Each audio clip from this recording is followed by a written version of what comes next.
जय श्री श्याम दोस्तों, स्वागत है आपका हमारे YouTube चैनल सुनीता श्याम देवानी में। आज मैं आपको कर्म का भोग एक प्रेरणादायक कहानी सुनाने जा रही हूँ।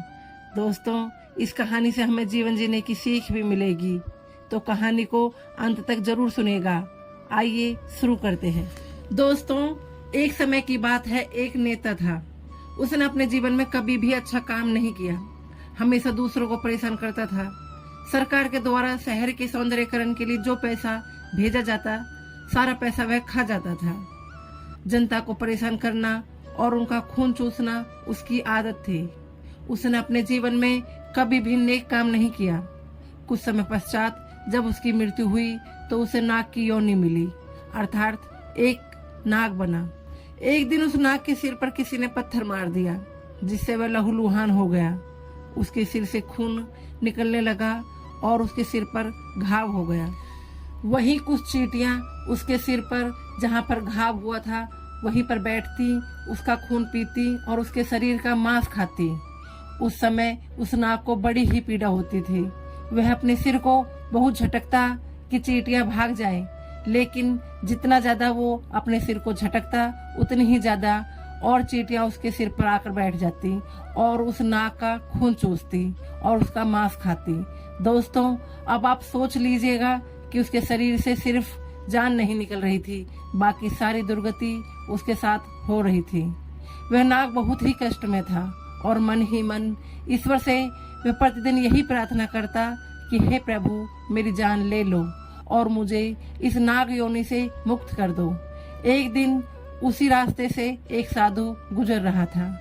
उस साधु को देखकर उस नाग ने साधु को प्रणाम किया। साधु ने उसकी दुर्दशा देखी, जिससे उस साधु का हृदय पिघल गया। उस नाग ने साधु से प्रार्थना की कि हे साधु महाराज, वहीं एक पत्थर पड़ा हुआ है, उस पत्थर को मेरे ऊपर फेंक दो, जिससे मुझे मृत्यु मिल जाएगी। मृत्यु के बाद मुझे यह कष्ट तो नहीं भोगना पड़ेगा। उस साधु ने नाग से कहा कि मैं तुम्हें मार दूंगा तो तुम्हें तो इस योनि से मुक्ति तो मिल जाएगी, लेकिन नाग हत्या का पाप मेरे सिर पर आ जाएगा, इसलिए मैं यह पाप बिल्कुल भी नहीं करूंगा।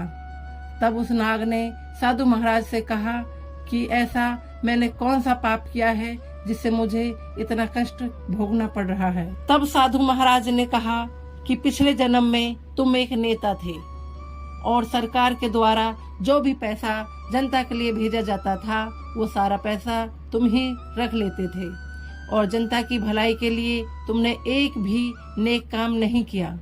तुमने हमेशा जनता को परेशान किया है और उनका खून चूसा है, इसलिए इस जन्म में तुम नाग बने हो और जनता जिनका तुमने खून चूसा था वो ये चींटियां बनी हैं और आज ये तुम्हारा खून चूस रही हैं। उस नाग को अपने किए हुए बुरे कर्म पर बड़ा पछतावा हुआ, लेकिन अब तो कुछ नहीं हो सकता। इसलिए दोस्तों, प्रत्येक मनुष्य को अपने अच्छे बुरे कर्मों का फल भोगना ही पड़ता है। तो दोस्तों, हमें इस कहानी से यह शिक्षा मिलती है कि हमें कभी भी दूसरों के साथ गलत नहीं करना चाहिए। हमें दूसरों को कभी भी परेशान नहीं करना चाहिए।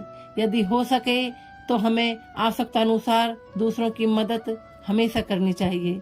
समय रहते दान पुण्य जैसे कार्य करने चाहिए और दूसरों का हमेशा भला करना चाहिए, जिससे हमारा लोक और परलोक दोनों सुधर सके। तो दोस्तों, आज की हमारी ये वीडियो आपको कैसी लगी कमेंट करके जरूर बताएं और हमारे चैनल को सब्सक्राइब करना ना भूलें। जय श्री श्याम दोस्तों।